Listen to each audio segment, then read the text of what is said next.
अब हम लोग पढ़ते हैं कॉन्ट्रैक्ट एक्ट के बारे में। कॉन्ट्रैक्ट एक्ट है क्या? तो कॉन्ट्रैक्ट एक्ट प्रस्ताव मतलब कि धारा 2A में, प्रस्ताव धारा 2A में कहा जाता है, जिसको इंग्लिश में हम लोग प्रपोजल मतलब कि सेक्शन 2A में कहा जाएगा। अब आता है पहले कॉन्ट्रैक्ट एक्ट मतलब कि प्रस्ताव क्या है। तो प्रस्ताव संविदा की प्रक्रिया प्रस्ताव से शुरू होता है, मतलब कि संविदा की प्रक्रिया प्रस्ताव से शुरू होता है। एग्जाम्पल राहुल और राम। एग्जाम्पल में हम लोग रहते हैं राहुल और राम को।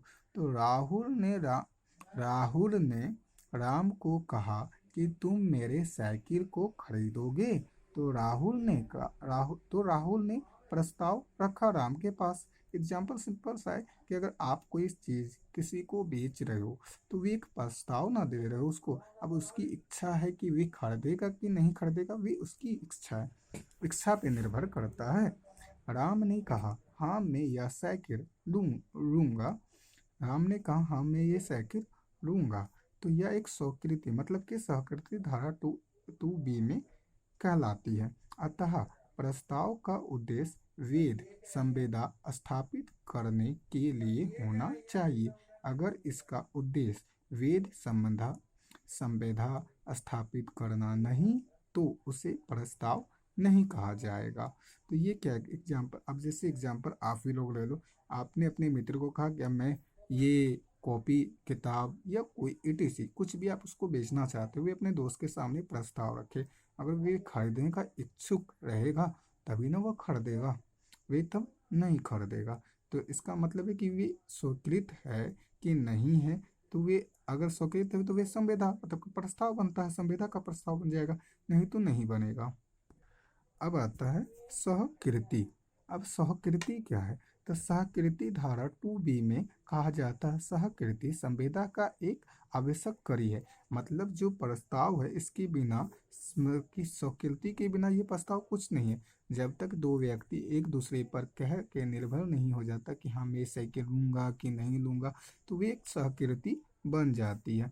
अब एग्जाम्पल राहुल और राम। राम ने कहा यह साइकिल अब हम नहीं लेंगे। तो यह प्रस्ताव सहकृति नहीं होती है। अब आपने अपने दोस्त को कहा हाँ मैं ये किताब बेचूंगा, वे कहता मैं नहीं दूंगा। तो वे क्या होगा? सहकृति मतलब एक प्रस्ताव, तो वो प्रॉमिस जो होता है, वो जो अंतिम में प्रॉमिस बनता है, तो प्रॉमिस नहीं ना होगा। तो वे ना प्रस्ताव बनाना, सहकृति बनाना, वचन बना, वे कुछ नहीं बना। तो वे अब एग्जाम्पल के आगे बढ़ते हैं। राम ने कहा यह साइकिल हम नहीं लेंगे। तो यह प्रस्ताव सहकृति नहीं होता और तब तक यह संविदा का रूप भी नहीं ले सकता। इसी धारा के परिभाषा संविदा अधिनियम की धारा 2B में की गई है। इसी धारा की परिभाषा संविदा अधिनियम की धारा 2B में की गई है। 2B किसका धारा है? सहकृति का, ये याद रखने का पॉइंट है। अब आगे आता है राम के समक्ष प्रस्ताव रखा गया। राम के समय ही प्रस्ताव रखा गया था ना, राहुल ने रखा था। अब कहता है यदि वह उस प्रस्ताव पर अपनी अनुमति प्रदान कर देता है, मतलब कि हाँ वे तैयार हो जाता है कि हाँ मैं ये साइकिल लूंगा, तो कहा जाता है कि प्रस्ताव स्वीकृति हो गई, मतलब सहकृति हो गई। मतलब कि हाँ ये एक मतलब कि संवेदा सहकृति मतलब कि एकदम कड़ी बन गई है। इसकी आगे की कड़ी, ये दोनों की कड़ी मेन पॉइंट, ये प्रस्ताव और सहकृति की मेन पॉइंट। अब आता है सहकृति हो गई है अर्थात प्रस्ताव का स्वीकार किया जाना सहकृति कहलाती है। तो मतलब कि अर्थात प्रस्ताव का स्वीकार किया जाना ही सहकृति कहलाती है। ये दोनों पॉइंट आराम से आप लोग याद कर सकते हैं टॉपिक को। अब आता है आगे का प्रॉमिस। अंतिम में जब प्रस्ताव स्वीकृति और प्रतिज्ञा मतलब ये दोनों जब मिक्स होता है तो अंतिम में ये दोनों जाके क्या बनता है?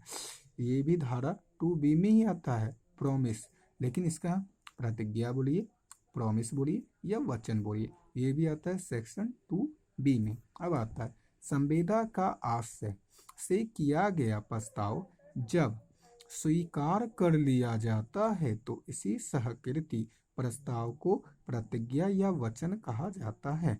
इसकी परिभाषा संविदा अधिनियम की धारा टू बी में इस प्रकार किया गया था, जो कि टू बी में किया गया था मतलब कि ये इसी प्रकार किया गया था जब कोई प्रस्ताव स्वीकार कर लिया जाता है, जैसे कि राम ने कहा हाँ मैं साइकिल लूंगा, या जानकर अंतिम में वह क्या बनता है, वचन वो वचन बनेगा या वचन कहलाता है।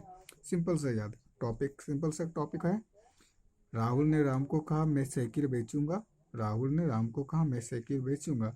राम ने क्या कहा, राहुल ने प्रस्ताव रखा राम के पास। ये टॉपिक है। राहुल ने मतलब जैसे कि आप मान लीजिए ये आप हैं, आपने अपने मित्र को कहा हाँ मैंने ये किताब कोई भी बुक हो मैं बेचूंगा। अब आपने तो एक प्रस्ताव ना रखा अपने मित्र के पास। अब उसका मैंने कि वे लेगा कि नहीं लेगा, वे लेता है या नहीं लेता उस पर डिपेंड है, उस पर डिपेंड है। अतः प्रस्ताव का उद्देश्य, सेकेंड टॉपिक मतलब कि प्रस्ताव का उद्देश्य वेद संपदा स्थापित करने के लिए होना चाहिए। अगर इसका उद्देश्य वेद संपदा स्थापित करना नहीं हो तो उसे प्रस्ताव नहीं कहा जाएगा। सिंपल सा टॉपिक, इसको याद रखना है। अब आता है सहकृति, मतलब कि अगर ये प्रस्ताव पूरा हो जाता है तो अंतिम में ये क्या बन जाएगा, सहकृति। धारा 2B में ये क्या है, धारा प्रस्ताव 2A में। अब राहुल और राम दोनों कहता है मतलब कि आप, अब वो कहता है कि हम ये चीज़, ये आपका किताब, आपका मित्र कहता है आपका किताब हम नहीं रहेंगे, तो ये क्या बनता है, तो अब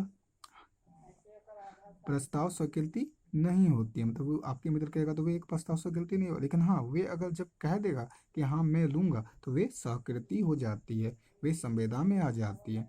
अंतिम में ये वचन, वचन क्या होता है मतलब कि प्रॉमिस क्या, जब ये प्रस्ताव और स्वीकृति दोनों जब हो जाते तो वे अंतिम में जाके प्रॉमिस मतलब कि वचन बनती है। हाँ अब हम लेंगे, आप बेचोगे, अब इसे आप बीच में नहीं तोड़ सकते। सिंपल सा बात है। तो आपने क्या कहा, तो अंतिम में आपके मित्र ने कहा हाँ मैं ये जो बुक है, साइकिल है, etc वे लूंगा, तो वे क्या जाके अंतिम में बनेगा, वचन। वे वचन बनेगा मतलब कि वह वचन कहलाता है। अगर एग्जाम्पल हो गया। अब आगे